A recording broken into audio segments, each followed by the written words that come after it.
ସଚିତ୍ର ମଧୁ ବନବୁଧ ମୂଳ ଲେଖା ଭକ୍ତ କବି ମଧୁସୂଦନ ରାଓ।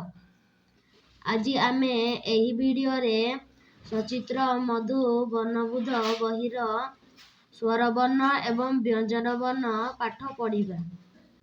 ସ୍ୱରବର୍ଣ୍ଣ ଅ ଆ ହର୍ଷଇ ଦୀର୍ଘଇ ହର୍ଷୌ ଦୀର୍ଘౌ ଋ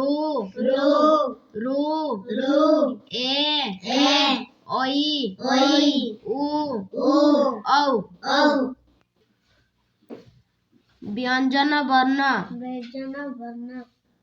କ ଖ ଗ ଘ ଙ ଚ ଛ ଜ ଝ ଞ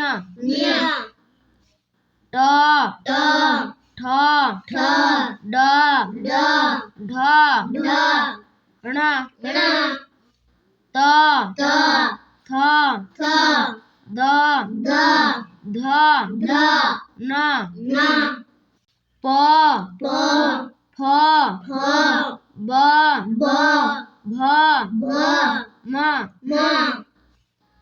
ଜ ର ଳ ୱ ତାଲବ୍ୟ ଶ ମୂର୍ଧନ୍ୟ ଷ ଦନ୍ତ୍ୟ ସ ହ ଅନୁସ୍ୱାର ବିସର୍ଗ। ଅତିରିକ୍ତ ବର୍ଣ୍ଣ କ୍ଷ ଡ ଢ ୟ ଲ